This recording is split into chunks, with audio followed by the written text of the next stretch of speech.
Assalamualaikum warahmatullahi wabarakatuh. Saya Sahiratul Muhrika akan mempresentasikan tentang lembaga perbankan syariah, yaitu yang pertama pengertian bank syariah. Secara etimologis, istilah bank syariah dari kata Italia banco yang artinya bangku. Nah, bangku ini digunakan pegawai bank untuk melayani aktivitas operasionalnya kepada para penabung. Secara terminologis, bank ialah badan usaha yang menghimpun dana dari masyarakat dan bentuk simpanan dan menyalurkannya kepada masyarakat dalam bentuk kredit atau bentuk lainnya dalam rangka meningkatkan taraf hidup rakyat. Kata syariah dalam berbagai bentuknya diungkapkan dalam bentuk beberapa ayat Al-Quran yang di dalamnya ayatnya tersebut syariah yang berarti peraturan. Di dalam surat Ad-Jathiyah ayat 18 yang artinya, kemudian kami jadikan kamu berada di atas suatu syariat atau peraturan dari urusan atau agama itu, maka ikutilah syariat itu dan janganlah kamu ikuti hawa nafsu orang-orang yang tidak mengetahui. Bank syariah adalah bank yang menjalankan kegiatan usahanya berdasarkan prinsip syariah dan ada dua jenis, yaitu yang pertama bank umum syariah atau BUS. BUS adalah Bank Pembiayaan Rakyat Syariah, dan kedua Bank Pembiayaan Rakyat Syariah atau BPRS, yaitu bank syariah yang dalam kegiatannya tidak memberikan jasa dalam lalu lintas pembayaran. Fungsi bank pada umumnya yaitu 1. Menerima berbagai bentuk simpanan, 2. Memberikan kredit, 3. Memberikan pelayanan dalam urusan pembayaran dan peredaran uang, 4. Aktivitas operasionalnya. Dalam aktivitas operasionalnya, terutama dalam menyalurkan dana, bank seharusnya tidak semata-mata memperoleh keuntungan saja, tetapi juga berorientasi pada upaya dan peningkatan taraf hidup masyarakat. Berdasarkan definisi perbankan syariah di atas, bisa disimpulkan bahwa bank syariah ialah bank yang berdasarkan prinsip syariah yang operasionalnya berpedoman pada fatwa Dewan Syariah Nasional Majelis Ulama Indonesia atau DSN MUI. Yang kedua yaitu sejarah perbankan syariah. Yang pertama, sejarah perbankan syariah pada masa Rasulullah SAW dan sahabat atau tabi'in. Pada zaman Rasulullah SAW secara formal belum ada lembaga perbankan, namun dari realitas amalan sahabat pada saat itu menggambarkan fungsi lembaga perbankan. Bahkan akad-akad yang dilakukan para sahabat Nabi waktu itu seperti fungsi penitipan, memberikan pinjaman, miringkan uang, dan melakukan pembiayaan modal kerja menjadi prinsip-prinsip utama dalam pengembangan perbankan syariah.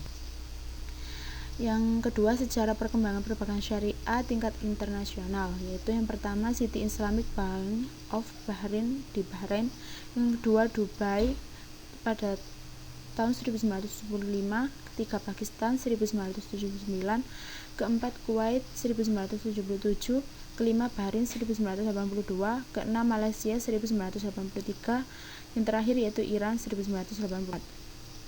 Yang ketiga, sejarah pengembangan perbankan syariah di Indonesia, yaitu penerapan ekonomi syariah ini secara historis di Indonesia pada dasarnya ada sejak digulirkannya paket kebijakan Menteri Keuangan pada Desember 1983 atau Pakdes 1983.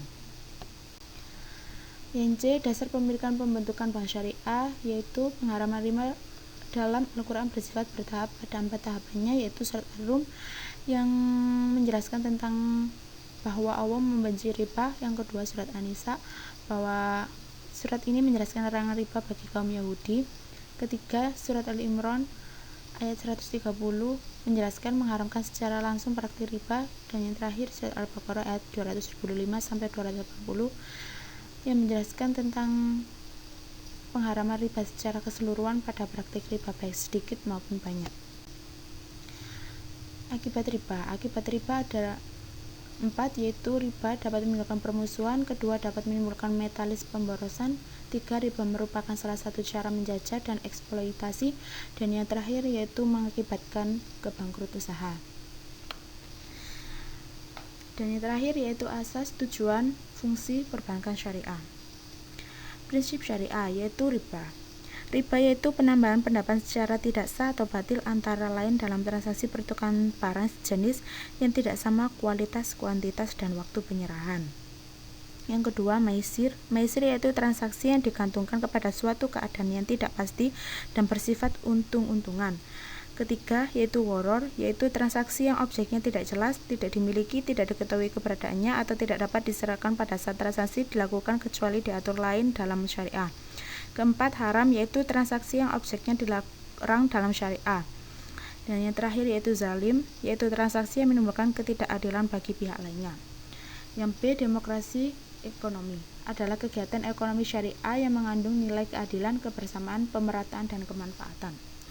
Yang C, prinsip kehati-hatian, yaitu yang pertama prinsip keadilan, yaitu menempatkan sesuatu hanya pada tempatnya.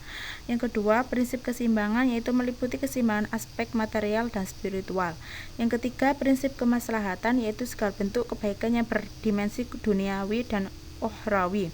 Yang keempat yaitu prinsip universal, yaitu dapat dilakukan oleh, dengan, dan untuk semua pihak yang berkepentingan tanpa membedakan suku, agama, ras, dan golongan.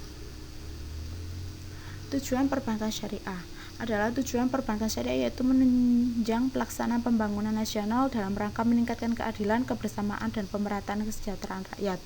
Dalam mencapai tujuan menunjang pelaksanaan pembangunan nasional, perbankan syariah tetap berpegang pada prinsip syariah secara menyeluruh dan konsisten. Fungsi bank syariah yaitu pada pasal 33 Undang-Undang Nomor 21 Tahun 2008 tentang Perbankan Syariah, yaitu di dalamnya terdapat unit usaha syariah atau UUS, yaitu unit kerja dari kantor pusat bank umum konvensional yang berfungsi sebagai kantor induk. Pasal 4 ayat 1, 2, dan 3 Undang-Undang Nomor 21 Tahun 2008 tentang peranan syariah, yaitu yang pertama menghimpun dan menyalurkan dana masyarakat, yang kedua menerima dana yang berasal dari zakat, infak, yang ketiga menghimpun dana sosial yang berasal dari wakaf uang. Sekian, terima kasih. Wassalamualaikum warahmatullahi wabarakatuh.